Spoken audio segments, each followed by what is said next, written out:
రంగారెడ్డి జిల్లా షాద్ నగర్ లో కల్తీ మద్యం అమ్మకాలు విచ్చలవిడిగా జరుగుతున్న ఎక్సైజ్ పోలీసులు పట్టించుకోవడం లేదని స్థానికులు ఆగ్రహం వ్యక్తం చేస్తున్నారు. స్థానికంగా ఉన్న బెల్ట్ షాప్ లో మద్యం బాటిళ్లు వెంట్రుకలు ప్రత్యక్షమవుతున్న అధికారులు సమాచారం ఇచ్చినా చర్యలు తీసుకోవడం లేదని బాధాకరమన్నారు. కల్తీ మద్యం సేవించి అనారోగ్యానికి గురైతే ఈ బాధ్యత ఎవరిదని ప్రశ్నించారు. ఇప్పటికైనా కల్తీ మద్యం విక్రయిస్తున్న బెల్ట్ షాపులపై చర్యలు తీసుకోవాలని వారు డిమాండ్ చేశారు.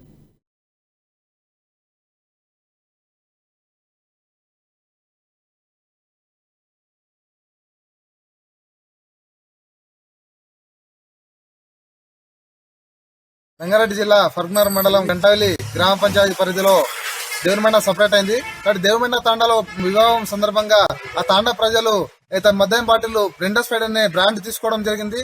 దాంట్లో తాగడానికి ప్రయత్నించగా దాంట్లో మొత్తం చెత్త చెదారం, అదే రకంగా ఆ మందు కూడా వేరే రకంగా అంటే సేమ్ బ్రాండ్ లేకుండా వేరే టేస్ట్ ఉందని చెప్పేసి తాండా ప్రజలు మాకు చెప్పడంతో మేము గ్రామ యువకులం అదే రకంగా గ్రామ సర్పంచ్ కలిసి స్థానిక ఎక్సైజ్ సిఐ గారికి ఫోన్ ద్వారా కంప్లైంట్ చేయగా వారు మీరు ఎక్కడ ఎందుకు తీసుకోవడం జరిగింది అని చెప్పేసి మా పైన రిటర్న్ దబాయించి మాట్లాడడం జరిగింది. కాబట్టి ఈరోజు బెల్ట్ షాపులో మందు కొనడం జరిగింది. ఆ గ్రామంలో ఒక పెళ్లి ఉండడం వల్ల ఆ గ్రామస్తులు ఆ బెల్ట్ షాప్ దగ్గర మందు కొనుగోలు చేయడం జరిగింది. ఆ మందులో వెంట్రుకలు చెత్తా చెదారం రావడంతో షాద్ నగర్ సిఐ గారికి అక్కడ ఉన్నటువంటి గ్రామస్తులు అట్లాగే సర్పంచ్ కి సంబంధించినటువంటి వాళ్ళు ఫోన్ ద్వారా సమాచారం ఇస్తే మిమ్మల్ని ఆ బెల్ట్ షాప్ లో మందు ఎవరు కొనమన్నారు, మీరు వైన్ షాప్ లో కొనాలి కదా అని చెప్పేసి ఆయన